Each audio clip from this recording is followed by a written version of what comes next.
അവിടെ വന്ന് കാണാനും കൽബിലാശ പെരുത്തുണ്ട്.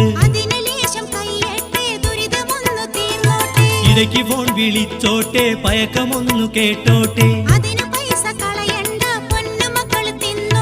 പുര പണിഞ്ഞു കഴിഞ്ഞില്ലേ, പഠിക്ക പാഠം വാങ്ങിയില്ലേ? വരട്ടെ പൊന്നേ, വരട്ടെ മോളെ.